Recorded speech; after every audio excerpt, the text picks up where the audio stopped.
கோதுமையை மிக்ஸி ஜாரில் சேர்த்து இந்த மாதிரி நொய் பண்ணிக்கலாம்.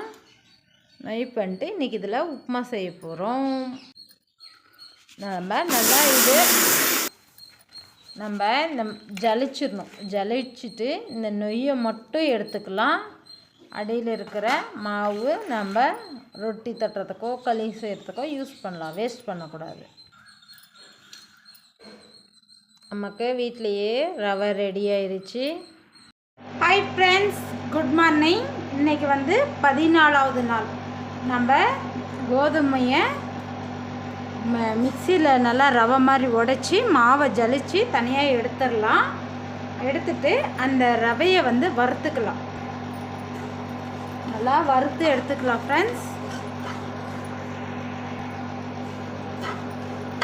நல்லா ஒரு 3 நிமிஷம் போல் ஸ்டவ் ஃபாஸ்ட்டாகவே வச்சு நல்லா வறுத்து எடுத்துக்கலாம். இதை நல்லா வறுக்கும் போது வாசனையிலே தெரியும் உங்களுக்கு வறுபட்டுருச்சுன்னு. நல்லா ஒரு 3லேருந்து 4 நிமிஷம் போல் நல்லா கொஞ்சம் ஃபாஸ்ட்டாகவே வச்சு வறுத்துக்கலாம். நீங்கள் அளவு கம்மியாக எடுத்தால் ஸ்லோவாக வச்சு வருங்க. நாங்கள் 3 பேருக்கும் காலையில் டிஃபனுக்கு செஞ்சுன்னுக்கிறேன் நான். அதனால் என்ன அளவே நீங்கள் எடுக்கணுன்ற அவசியம் கிடையாது. தேவைக்கு எடுத்துக்கோங்க, அவ்வளோதான். இது நல்லா வறுபட்டாச்சு. இதை எடுத்து சைடில் வச்சிடலாம். பாண்டல் வச்சுக்கலாம். பாண்டலில் எண்ணெய் சேர்த்திக்கலாம். எண்ணெய் சூடானோடனே கடுகு சேர்த்திக்கலாம். கடுகு நல்லா பொரியட்டும். கடலைப்பருப்பு அதையும் இதிலையே சேர்த்திடலாம்.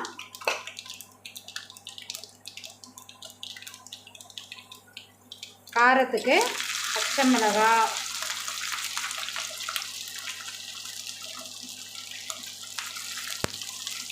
நல்லா ஃப்ரெஷ்ஷான கருவேப்பிலை. இந்த கோதுமையை ரவை பண்ணிட்டு வறுத்ததுக்கு வீடே நல்லா மணமாக இருக்குது. நல்லா வணக்கிக்கலாம்.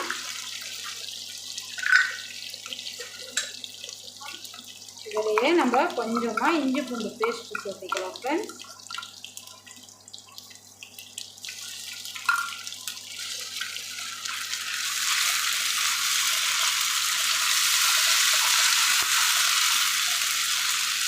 கட் பண்ணி வச்சுருக்கிற பெரிய வெங்காயம் அதையும் இதிலேயே சேர்த்திடலாம்.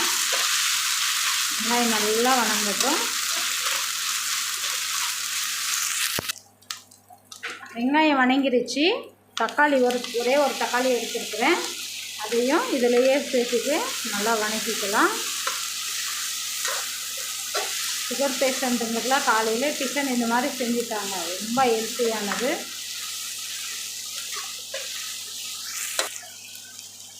உப்பு சேர்த்திடலாம். தேவைக்கேற்ப உப்பு. தக்காளி கொஞ்சம் வணங்கிருச்சு. 50% வணங்கினா போதும் தக்காளி. இந்த டைமில் நம்ம வறுத்து வச்சுருக்கோம் இல்லையா ரவை, அதை இதில் சேர்த்திடலாம். சேர்த்துட்டு நல்லா ஒரு கிளறிடுங்க.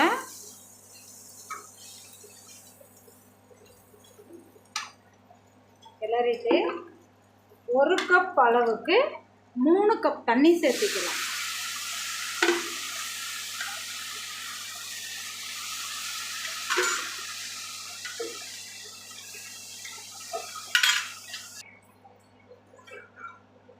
தண்ணி சேர்த்திட்டோம். நல்லா வேக வைக்கலாம். உங்களுக்கு உப்பு காரம் கரெக்டாக இருக்கான்னு பார்த்துக்கோங்க.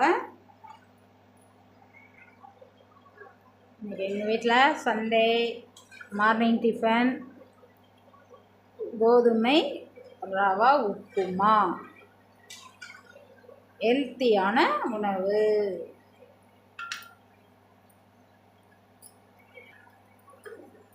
அப்பப்போ கிளறி விட்டுக்கலாம் ஃப்ரெண்ட்ஸ். நல்லா வேகணும். ஏன்னா நம்ம பெருசாக உடச்சி விட்டுருக்கோங்க. பென்ஸு ரவையை விட இன்னும் கொஞ்சம் பெருசாக தான் இருக்குது. நம்ம வீட்லேயே ரவை பண்ணாங்க இல்லையா, அதனால் கொஞ்சம் பெருசாக தான் இருக்கும். சாப்பிட்றதுக்கு நல்லாயிருக்கும். வேகட்டும். தண்ணி அளவு மட்டும் கரெக்டாக பார்த்துக்கோங்க ஃப்ரெண்ட்ஸ். அப்போ தான் அது வேகிறதுக்கு நம்மளுக்கு தண்ணி அளவு கரெக்டாக இருக்கும்.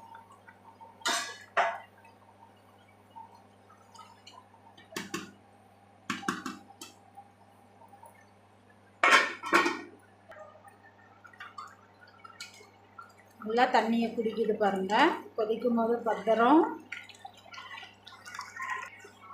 கொதிக்கும் போது கொஞ்சம் ஸ்லோ பண்ணி நீங்கள் கிளறும் போது ஸ்லோ பண்ணிக்கோங்களா, மேலே தெரிக்கும் ஃப்ரெண்ட்ஸ்.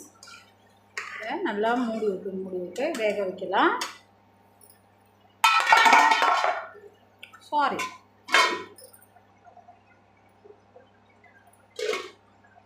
கொத்தமல்லி தழை தூவிடலாம். அடிக்கடிக்க கிளறி விடுங்க.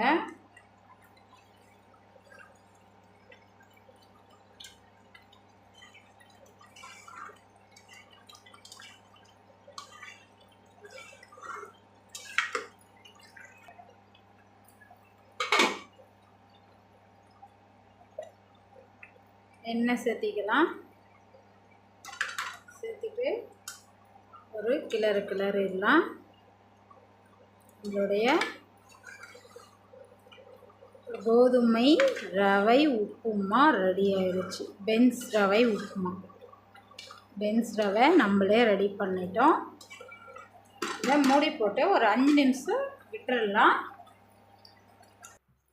நல்லா ஒரு 5 நிமிஷம் போல் ரெண்டை மூடி வச்சுருந்தோம். என்னுடைய ஸ்டைலில் ரவை உப்புமா, கோதுமை உப்புமா ரெடி. கோதுமை ரவை உப்புமான்றதை விட கோதுமை உப்புமான்னு சொல்கிறது சூப்பராக இருக்குது. அவ்வளோதான் ஃப்ரெண்ட்ஸ், நம்மளுடைய கோதுமை உப்புமா ரெடி ஆயிடுச்சு. சட்டட்டுன்னு பட்டுன்னு போய் உட்காந்து குடும்பத்தோடு சாப்பிட்றலாம். உப்புமாவும் பரிமாறலாம். கோதுமை உப்புமா என்னுடைய ஸ்டைலில் நல்லா சூடாக சமைச்சாச்சு. இன்றைக்கி எங்களுடைய 14வது நாள் சமையல் இது தான் ஃப்ரெண்ட்ஸ். கோதுமை இருந்தால் ட்ரை பண்ணுங்க, இல்லைன்னா என்னை திட்டிக்காதீங்க. தோசை, செட் தோசை மாதிரி நல்லா ஊற்றியாச்சு. அதுக்கு இதுக்கும் சேர்த்தாப்பில் சாம்பார், பருப்பு சாம்பார், பருப்பு கத்திரிக்காய் போட்டு நல்லா மசிச்ச சாம்பார். இதுதான் இன்றைக்கி எங்கள் வீட்டு மார்னிங் டிஃபன். இதுதான். உங்கள் வீட்டில் என்னன்றதை எனக்கு கமெண்டில் தெரிவிங்க ஃப்ரெண்ட்ஸ். பிடிச்சிருந்தால் லைக் பண்ணுங்கள், ஷேர் பண்ணுங்கள், கமெண்ட் பண்ணுங்கள், சப்ஸ்கிரைப் பண்ணுங்கள். நெக்ஸ்ட் வீடியோவில் சந்திக்கிறேன். Bye bye friends.